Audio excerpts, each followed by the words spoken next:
Experience होता है, car का चाबी नहीं हो फिर भी कार का गेट खोल लेगा, उसी तरह डोर का भी लॉक नहीं पता फिर भी खोल लेगा। हाँ कोई बात नहीं। चलिए तो आज हम लोग स्टार्ट करेंगे डीपीडी। हमारे पास आधा घंटा है और उस आधे घंटे में हम लोग 1 घंटे के बराबर पढ़ेंगे। कौन सा टारगेट प्रेशर का बहुत सारा पॉइंट बताए थे तो मुझे समझ में नहीं आया। टारगेट प्रेशर क्या होता है ये तो आपको पता चल गया। एक सेल के अंदर एक प्लाज्मोलाइसिस वाला बताया था वो समझ में नहीं आया। आप वो भी कुछ बताए तो हम आगे भी बताएंगे, उसको रोक दो। ये रहा सेल, ये रहा सेल वॉल, ये रहा साइटोप्लाज्म, बीच में रहा न्यूक्लियस। जब पानी अंदर घुसेगा तो पानी कैसे स्वेल करेगा, स्वेल करते करते यहाँ ऐसे पहुंच जाएगा। पानी उसके बाद भी अंदर जा रहा है तो अब ये इस पे एक प्रेशर लगाना शुरू करेगा, मगर ये फटेगा नहीं। जाहिर सी बात है वॉल है तो फटेगा नहीं, तो जो प्रेशर लगाएगा उस प्रेशर को बोलेंगे टारगेट प्रेशर। सर बहुत ज्यादा हो जाएगा तो फिर फटेगा नहीं तो क्या होगा? फटेगा नहीं तो क्या होगा? ये तो बहुत ज्यादा अगर पानी भर जाएगा तो नहीं, उसके बाद फिर प्रेशर रोकेगा। अगर बहुत ज्यादा स्ट्रॉन्ग रहा, जैसे मान लो पानी आने का फोर्स बहुत ज्यादा है, उसको ये रेसिस्ट नहीं कर पाया तो लास्ट में ब्लास्ट होगा। हमारे फिर बॉडी में कुछ होता है कैसे? हमारे में सेल वॉल होता ही नहीं है रे। सॉरी है तो प्लांट को होता है। कितनी बात पूछेगी। हमारे में जरा सा भी पानी बढ़ा तो तुरंत फट जाएगा क्योंकि सेल वॉल होता ही नहीं जो रोके। अच्छा हम लोग कुछ होगा फिर बस सेल जाहिर सी बात है होगा, बिल्कुल होगा। क्या होता है? डिस्टिल्ड वाटर पी लेंगे अगर, डिस्टिल्ड वाटर तो आरबीसी पूरा ब्लड सेल्स स्वेल करके बस्ट हो जाएगा। लगातार अगर पिए कुछ दिन तक तो फिर ऊपर में तो बस एक बार ट्राई नहीं, एक बार से ज्यादा नहीं होगा, कुछ सेल्स डैमेज होंगे, सारा नहीं। जाहिर सा बात है आप समुद्र में एक बूंद पानी डाल दो तो समुद्र को खास फर्क पड़ना है। तो जाहिर सा बात है कि आपका ब्लड में पहले बहुत पानी है, अब आप थोड़ा सा डिस्टिल्ड वाटर मिला ही दिए, पी ही लिए तो क्या होगा, कुछ खास नहीं होगा। बट अगर डेली डेली पी रहे हैं तब तो ऊपर हाँ मिलेंगे 25-30 साल बाद। नहीं यार इतना जल्दी ऊपर ही क्या होगा, 70-80 साल बाद। ये ज्यादा हो गया, इतना क्या 100 तक जिएंगे तो रकम दे जितना महीना जीता है। अब कौन अच्छे जिएगा? लोग जल्दी मरते हैं, भूल गए क्या? आप तो अच्छे थे ना। नहीं नहीं नहीं, कौन बोला ये सब? ये अफवाह कौन फैला रहा है? ये सब अफवाह नहीं, बिल्कुल भी अच्छे नहीं। चलो अच्छे होंगे हम लोग। सुन लिए ना? नहीं मजाक कर रहे थे, उनको समझा रहे थे। तुम लोग तो जानते हो कितने अच्छे हैं।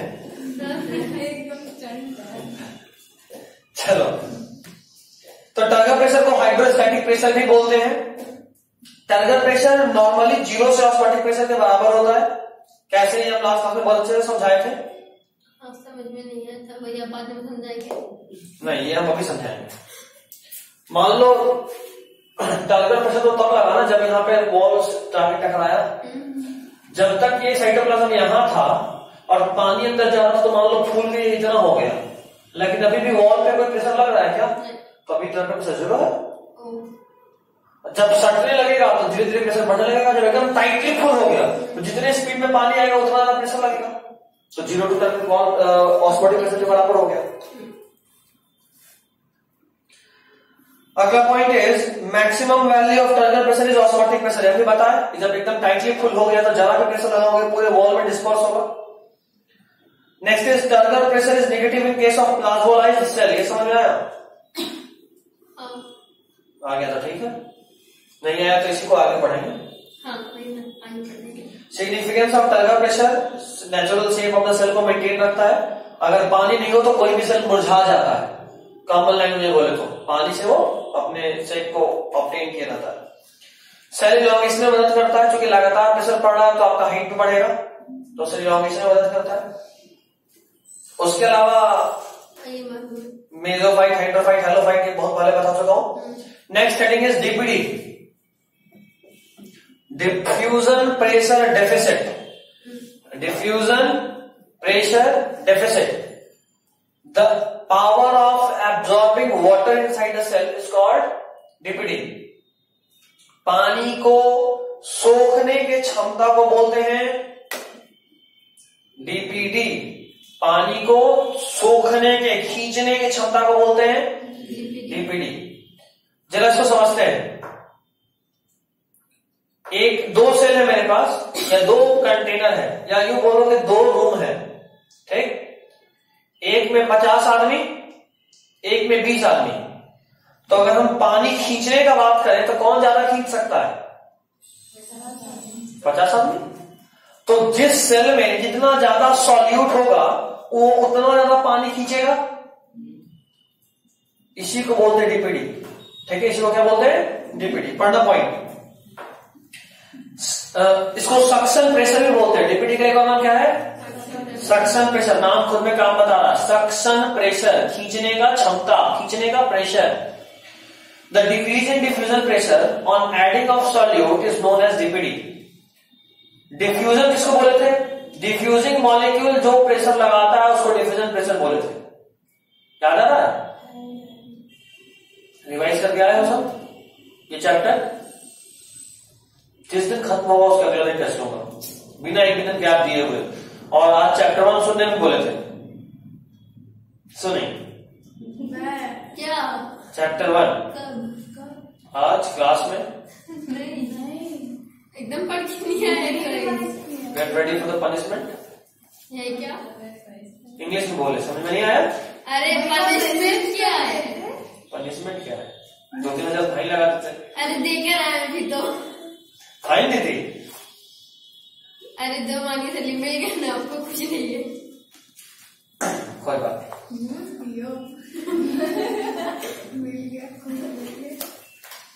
नहीं, कुछ तो बनता है ना।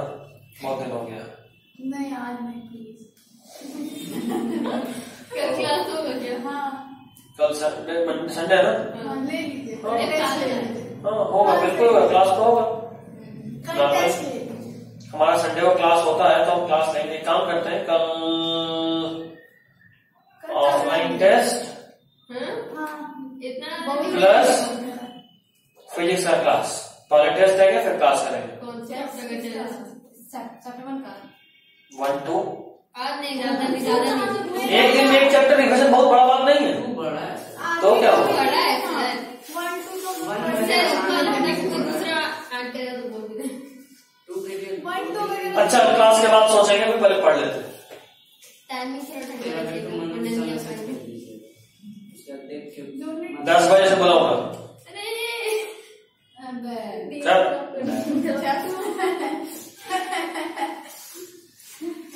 12 बजे सपोर्ट का क्लास है वो। हाँ 10 या 9। अरे 9 नहीं, 10 9 बजे भी होगा। 9 के लिए 7 बजे उठना पड़ेगा। नहीं 9:30 कर देंगे। फिर भी 7:30 तक उठना पड़ेगा। तो हम जल्दी 5:30 बजे उठ रहे हैं। हम लोग काम नहीं है, आप देते हैं।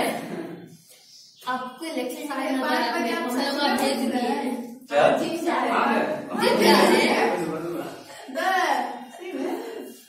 आज का सोच रहे मारपीट करने की थोड़ा बॉडी बनाना जरूरी है। बच्चा लोग पढ़ाई नहीं कर रहा है तो मारपीट तो करना ही पड़ेगा। मारपीट करने के लिए आप जिम नहीं जा रहे हैं। झूठ बात हो गई है। चल जिम कर सुबह।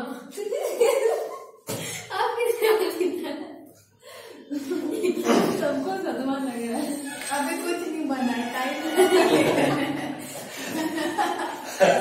मेरा एक दोस्त जा रहा है, शायद सब लोग जानते हैं उसको। हर फोटो में उसका थोड़ा मेरे साथ घुसा देता है, मेरा चेहरा भी खराब कर देता है, फोटो खराब कर देता है। उसका टोन थोड़ा निकला हुआ है, थोड़ा सा एक सा। पहला दिन जिम करने के बाद बोलता भाई देख तो लगता है थोड़ा कम हुआ। तो बोले एक तबाक लगेगा ना, टोन गाल में आ जाएगा।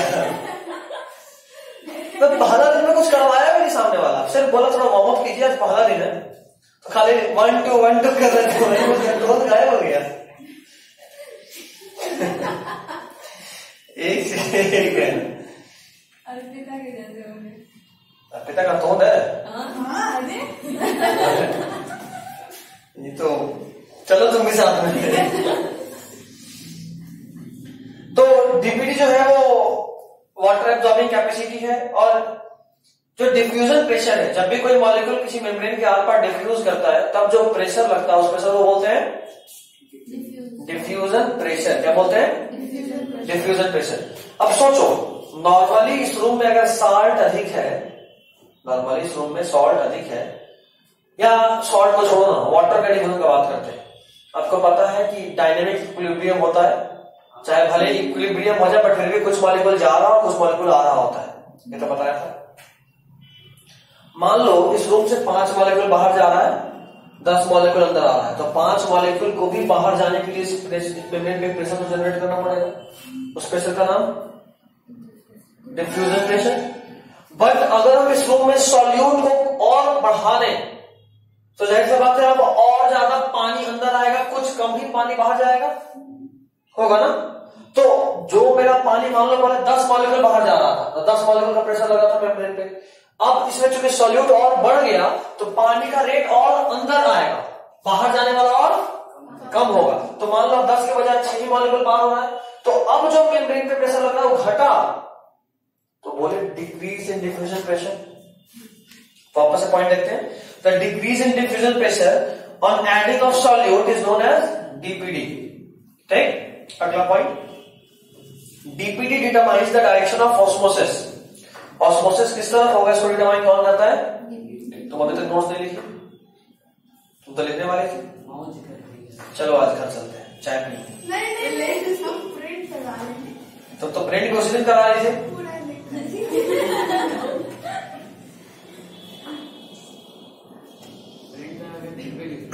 कोई बात, अगला क्लास में करना मिला तो चाय और कॉफी दोनों में पिएंगे। चाय बड़ी मम्मी के यहाँ, कॉफी तुम्हारी मम्मी के यहाँ। नहीं बाप रे, तब तो पक्का लिखा है। तो डीपीडी डिटरमाइन करता direction of osmosis. It is the water absorption power of a cell. बताया था कोई सेल कितना वाटर एब्जॉर्ब कर सकता है उसी को डीपीडी से डिनोट करते हैं। DPD is directly proportional to concentration of solute. जितना ज्यादा सॉल्यूट होगा उतना ज्यादा वाटर एब्जॉर्ब करने का कैपेसिटी होगा। जैसा बात है ना, जितना ज्यादा सॉल्यूट उतना ज्यादा वाटर एब्जॉर्ब करने का capacity. Water moves from lower DPD to higher DPD. Water का मूवमेंट लोअर डीपीडी से हायर डीपीडी की तरफ होता है, लोअर डीपीडी से हायर डीपीडी की तरफ होता है।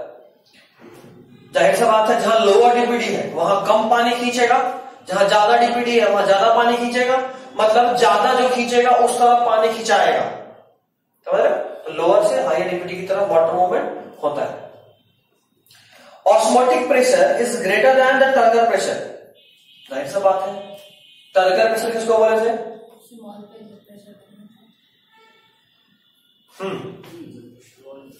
याद करो लोग, बात ये थे स्टार्टिंग में जब इसमें पानी जा रहा था,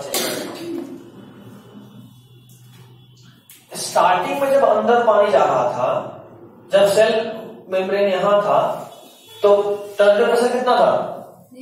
0। जबकि ऑस्मोटिक प्रेशर तो कुछ तो रहा होगा तभी तो पानी क्रॉस के अंदर जा रहा है। अच्छा, ये स्वेल करके यहां पहुंचा, अभी भी कितना है? 0। अभी भी ये वाला ज्यादा है, ये कम है। उसके बाद जब यहां पहुंच गया तब भी अभी जब जस्ट सटा है तो कुछ टर्गर प्रेशर हो गया होगा, बट अभी भी ऑस्मोटिक प्रेशर ज्यादा है। तो टर्गर प्रेशर ऑस्मोटिक प्रेशर के बराबर कम होगा जब ये टाइटली फिक्स हो जाए, एकदम यहां पे एकदम टाइटली फिक्स हो गया, तब टर्गर प्रेशर और ऑस्मोटिक प्रेशर बराबर होता है। उसके पहले तक टर्गर प्रेशर कम होता है, ऑस्मोटिक प्रेशर ज्यादा होता है। वही पॉइंट अभी हम लोग लिखे कि टर्गर प्रेशर ऑस्मोटिक प्रेशर से हमेशा कम ही होता। सिर्फ एक केस में, फुल्ली टर्जेड सेल, जब सेल टोटली वाटर से फुल हो जाए उसी वक्त में टर्गर प्रेशर और ऑस्मोटिक प्रेशर बराबर होता है, बराबर होता है, ज्यादा कभी भी नहीं होता टर्गर प्रेशर। ठीक, तो turgor pressure is always, osmotic pressure is always greater than turgor pressure, and the difference between osmotic pressure and turgor pressure is called DPD. Difference between turgor pressure and osmotic pressure is called DPD. DPD turgor pressure यानी wall के द्वारा लगने वाला pressure, wall पे लगने वाला pressure और osmotic pressure के बीच का डिफरेंस है। क्वेश्चन इसको और अच्छे से बताएगा, बट कुछ और देख लेते हैं। फॉर फ्री सॉल्यूशन डीपीडी का फॉर्मूला ओपी माइनस टीपी होता है। डीपीडी का फॉर्मूला हारमोनियम गाय बजा, अच्छा बजा के काम से देख रहे हो। हाँ, अब उसको रोक दो, स्टैचू हाथ पकड़ दो। गुड। तो डीपीडी का फॉर्मूला ओपी माइनस टीपी होता है। DPD is equal to osmotic pressure minus turgor pressure. लिख ही देता हूं, DPD is equal to OP minus TP. अब जरा बताना, for free solution, free solution किसको बोलते थे? जिसका कोई बाउंड्री नहीं हो, मतलब जैसे यहां पे इस साइटोप्लाज्म का बाउंड्री है ना सेल वॉल, अगर कोई बाउंड्री नहीं होगा तो ऑस्मोटिक प्रेशर लगेगा? हाँ लगेगा बे, ऑस्मोटिक तो क्रॉस करने वाला बात है, टेम्परेचर क्रॉस करने को तो लगेगा नहीं। टर्गर प्रेशर लगेगा? ये तुम्हारा साइटोप्लाज्म है, पानी अंदर घुस रहा है तो इस मेम्ब्रेन को क्रॉस कर रहा है, प्रेशर तो लगेगा। टर्गर प्रेशर लगता था जब ये मेम्ब्रेन किसी वॉल पे प्रेशर लगाता था, तो था वो टर्गर प्रेशर। तो यहां तो कोई वॉल ही नहीं है तो टर्गर प्रेशर लगेगा नहीं। तो फॉर फ्री सॉल्यूशन टीपी 0 हो जाएगा, तो DPD is equal to OP होगा। देखो लिखा हुआ है। Next, for normal cell, normal cell के लिए DPD is equal to OP minus TP जो होता है सो रहेगा, सब में सेम ही है। आगे फॉर फुल्ली टर्जिड सेल, याद करो अभी बताया, फुल्ली टर्जिड एकदम फुल हो चुका है, इस केस में याद करो जो ऑस्मोटिक प्रेशर यहां अंदर जाएगा एग्जैक्टली वही टर्गर प्रेशर लगेगा, होगा ना। OP is equal to TP. कब बात की? जब फुल्ली टर्जिड सेल हो जाए, सेल टोटली टर्जिड हो चुका, तो ओपी और टीपी बराबर है, तो ओपी माइनस टीपी कितना हो जाएगा, यानी डीपीडी कितना आएगा 0। तो अब जरा बताओ, क्या डीपीडी 0 हो गया था, क्या और वाटर अंदर आ पाएगा? डीपीडी ही वाटर एब्जॉर्बिंग कैपेसिटी है, डीपीडी 0 यानी अब वाटर एब्जॉर्ब नहीं होगा। तो समझ रहे हो कि इस केस में जब फुल्ली टर्जिड होगा तो वाटर का अंदर आना ही बंद हो जाएगा, इसलिए नॉर्मली कभी भी ये सबसे बर्स्ट नहीं करता, समझे। अब बहुत ज्यादा ओपी बहुत ज्यादा है तब तो फटना ही है, रेयर कंडीशन, बट नॉर्मली ऐसा होता है ओपी ज्यादा, बहुत ज्यादा। हाँ, समुद्र में एक सेल पर डाल दो, सारा पानी बाहर आएगा, टूट फूट जाएगा एकदम। तो for fully turgid cell DPD is equal to OP minus TP, OP और टीपी बराबर है, तो ओवरऑल वैल्यू इज बहुत 0। अगला कहां था, कहां गया भाई, मिल गया मेरे से छूट जाता है। फॉर फ्लैसिड सेल, क्या नोट जो तुम्हारा मेरे फोन में खुला है, बताया था आपको आधा ही लिखना है। इतना बार बताया कितना पेज नंबर तक हुए थे, 22 तक। उसके बाद फिर यहाँ इसको लिखेंगे, जेरॉक्स करा रहे हो, सिंपल वीडियो भेज दीजिएगा ना, फिर लेके जाओ और जो लेके जाएगा वो रख ही लेगा, इतना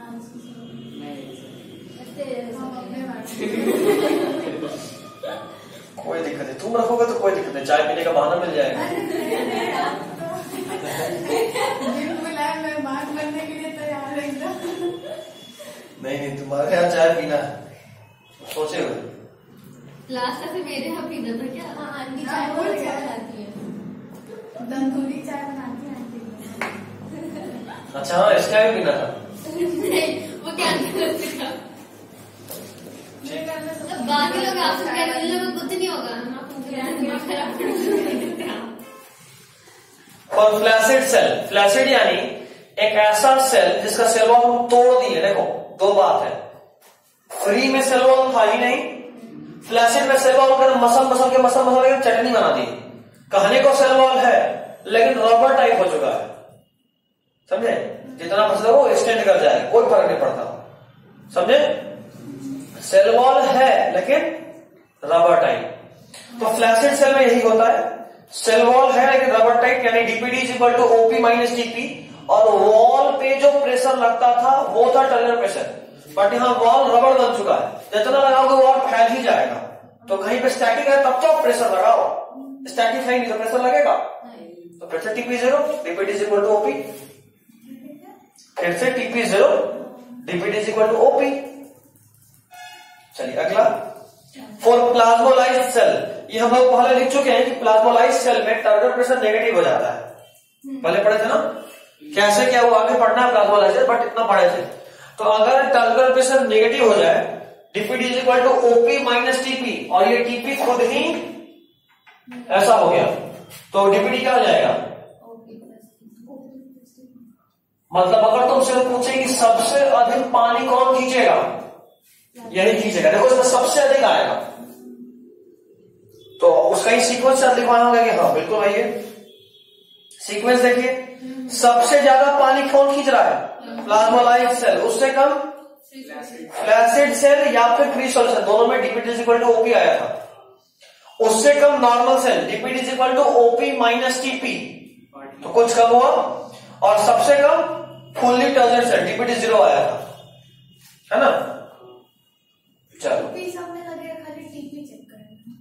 हाँ ओपी तो लगना ही है। दो क्वेश्चन है देखिए, फिर वाटर पोटेंशियल में 1 मिनट में स्टार्ट करते हैं। दो क्वेश्चन फटाफट से देखिए।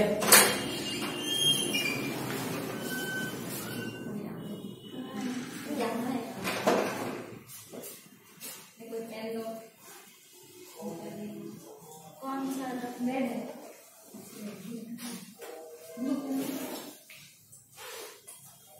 रखी है? हाँ जी। काम पहली बार लगता है मेरे लिए खुद से। अरे ये पेन चोरी करती है बस। मैंने पहली बार दिए थे देखो पेन। इसका कितना नया नया पेन लेके कभी अरे किसी को ये पेन चोरी होता तो इसके बैग में ढूंढो पक्का मिलेगा। सबसे ज्यादा अभी थी यही लिए मिलता भी था। देखिए दोनों क्वेश्चन, नहीं समझ। बहुत समझदार है आपको, देखिए। चलिए पहला क्वेश्चन है, if a flaccid cell and normal cell are kept in contact, तो कौन स्वेल करेगा कौन श्रिंक करेगा, समझ में आना चाहिए। फ्लैसिड और नॉर्मल, फ्लैसिड में डीपीटी कितना आएगा, ओपी के बराबर, फ्लैसिड में डीपीटी, फ्लैसिड यानी सेल वॉल गायब, तब टीपी 0, ओपी के बराबर। और नॉर्मल में ओपी माइनस टीपी, किसमें ज्यादा आएगा डीपीटी, नहीं आएगा, पूरा बात सुनते नहीं है। नॉर्मल सेल में फॉर्मूला ये होगा, और फ्लैसिड सेल में टीपी 0 तो ओपी होगा। ज्यादा किसमें आएगा डीपीटी, फ्लैसिड या नॉर्मल, फ्लैसिड में, नॉर्मल में कम होगा। तो अगर दोनों को कांटेक्ट में रखें तो फ्लैसिड वाला में डीपीटी ज्यादा है तो ज्यादा पानी खींचेगा, मतलब स्वेल करेगा, और नॉर्मल वाले का डीपीटी कम है यानी उसका पानी जाएगा तो वो श्रिंक करेगा। ऑप्शन देख लो, फ्लैसिड श्रिंक, नॉर्मल स्वेल। देखा, एक minute, flaccid OP, OP minus TP, गलती है आंसर, आंसर में टिक भी मारा हो तुम लोग, गलत है ना। तो देखो फ्लैसिड सेल स्वेल करेगा ना, डीपीटी उसका ज्यादा है, ओपी आया है फ्लैसिड का डीपीटी, फ्लैसिड सेल का डीपीटी देखो कितना है, फ्लैसिड का डीपीटी ओपी, और नॉर्मल का ओपी माइनस डीपी, मतलब ओपी से कुछ तो कम होगा, टीपी कुछ भी हो तो उससे तो कम ही हो जाएगा। तो ज्यादा डीपीटी किसका है, फ्लैसिड का, तो वो ज्यादा पानी खींच सकता है, तो जाहिर सा मतलब वो स्वेल करेगा ना। और नॉर्मल, इसका डीपीटी कम है तो कम पानी खींचेगा, मतलब अगर यही दोनों कांटेक्ट में आ गया फ्लैसिड और नॉर्मल, तो फ्लैसिड वाला ज्यादा पानी खींच लेगा नॉर्मल से, नॉर्मल कम खींच पाएगा, तो जाहिर सा बात है ओवरऑल फ्लैसिड स्वेल करेगा और नॉर्मल श्रिंक करेगा। वही तो बोल रहे, नोट्स में उल्टा है, तभी तो बोले ऐसा गलती है, क्वेश्चन आया एग्जाम में, आप गलत से कर रहे हैं, इसलिए तो पता है आप अपने तो गलत सी होगी ना। नहीं, बिल्कुल हम लोग, हमको याद आ रही है, हम होमवर्क दिए थे, वो लोग पूरी टिक मारी है। आप लोग का छाप देखते कि नोट्स हम लिखवाए हैं, मेरा राइटिंग नहीं है। बताया था ना कि मेरा पहला नोट्स था जब दिए थे, चैप्टर जब हम पढ़ाना शुरू किए थे, मिस्टेक बहुत आता है, तो मेरा थोड़ा ना होगा, वैसे वो लड़के बहुत अच्छे आपका राइटिंग ये नहीं है, थे। अच्छा है, तब भी ठीक इतना पेन चेंज कर करके आप नहीं, ज्यादा हम करते हैं, इस लोगों को भी हमें सिखाया चेंज करना, ये सब हम सिखाए हैं। बार पेन चेंज करते, मेरे से मिलने से पहले कोई बच्चा पेन में चेंज करेगा तो उसमें नहीं होता है, 4 कलर का पेन सब स्टार्टिंग में हम बोलते हैं, ये लोग मानिए पूरा बात, ये सबसे ज्यादा बात मानी थी मेरा, ये इस बैच की, ये जो बच्चे इसका नोट्स है। और हमको लगता है कि इसका बायोलॉजी भी इस लेवल पे जरूर है कि ये मेरे से ज्यादा इसको याद रहता होगा, ताकि हम फिजिक्स से भी पढ़ते थे, इसका भी खाली बायोलॉजी अच्छा था, इसका पूरा फोकस बायोलॉजी पे रहता था, तो इसको हमसे ज्यादा याद रहता होगा एट द टाइम, क्योंकि जब पहली बार कोई बच्चा कुछ पढ़ रहा होता है और उसको रिवाइज करता तो परमानेंट मेमोरी बनता है। दोबारा जब पढ़ोगे ना, किसी चीज को कोई और टीचर अगर पढ़ाए, सेम ही नोट से पढ़ाए, फिर भी वो परमानेंट मेमोरी नहीं बनेगा जो पहली बार का बनता है, क्योंकि पहले से कुछ नहीं पता, अचानक से जान गए तो ज्यादा मैटर करता है। चलो अगला देखो, क्वेश्चन है, एक फ्री सॉल्यूशन है, एक फ्लैसिड सेल है और एक टर्जिड सेल है। पानी कहां से किस में जाएगा? सबका ओपी निकालना है, मतलब सबका टीपी निकालना है, डीपीडी निकल जाएगा, टीपी पता चल गया तो डीपीडी जहां निकल गया काम हो गया, निकालो हो क्या है, उससे क्या होता है, गलत भी हो सकता है, अभी हम लोग देखें। डीपीडी टर्जिड का कितना होगा? 0, मतलब टर्जिड पानी तो नहीं खींचेगा, ये गारंटी है, ठीक। फ्री सॉल्यूशन और फ्लैसिड सॉल्यूशन बात बराबर था, याद आ रहा है, दोनों में DPD is equal to OP था, टीपी 0, तो जाहिर सी बात है टर्जिड से दोनों पानी खींचेगा, तो हो गया डी ऑप्शन, सी से दोनों, ए भी खींच रहा है, बी भी खींच रहा है पानी। Next topic is water potential, पढ़ लेते ना वाटर पोटेंशियल, उसके बाद फिर मजा इसके बाद ना यहाँ पे आप ऊपर में कुछ लिखे थे 3, उसके बाद एक और कुछ बगल में जो दिखाई नहीं दे रहा, किस पेज में? अरे पेज नंबर 18 देखिए, था इसके बाद इंसिपिएंट प्लाज्मोलाइसिस और एविडेंट प्लाज्मोलाइसिस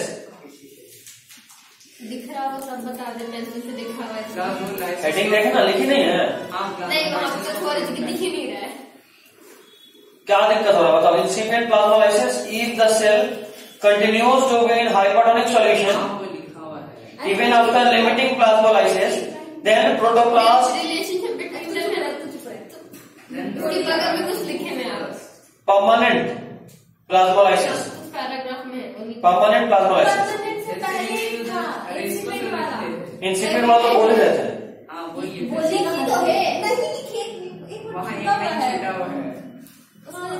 समझ ही नहीं आ रहा है, बताइए पहले इसको छोड़िए, इंसिपिएंट से पढ़ रहे हैं।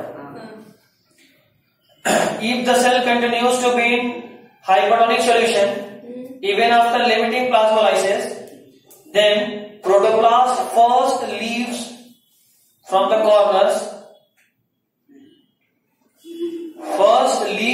corners. नहीं लिखा हुआ है, लिख लो। First leaves from the corners. हाँ, corners. This is known as incipient plasmolysis. हो गया?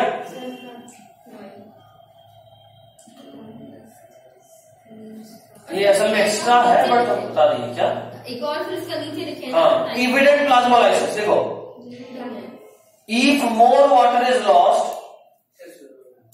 then protoplast shrinks and remains intact with wall. वही तो लिखा हुआ है। No. इजी लग रहा है। ये वेट कर रहे थे हम। If more water is lost, protoplast shrinks and remains intact. and remains in contact with wall at one or two places. Then it is called evidence of war. And remains in contact with wall at one or two places. Then it is called evident plasmolysis. Fourth point is permanent plasmolysis. If a cell ये एकदम नहीं दिख रहा है।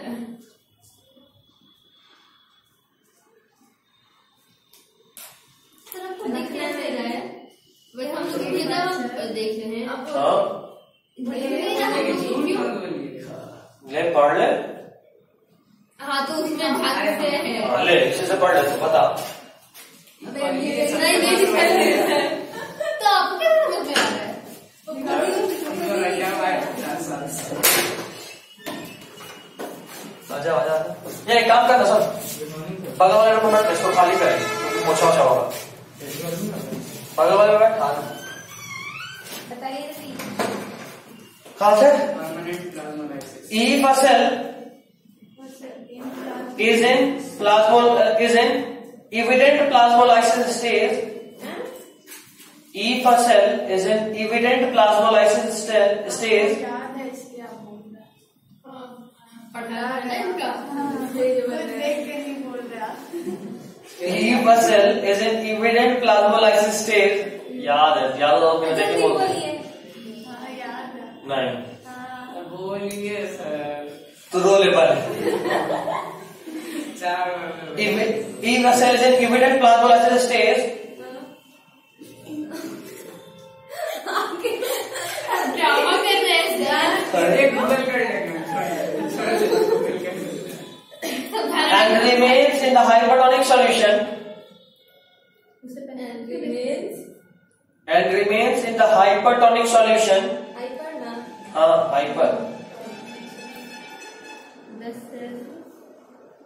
hypertonic solution for a long time, then the cytoplasm will no longer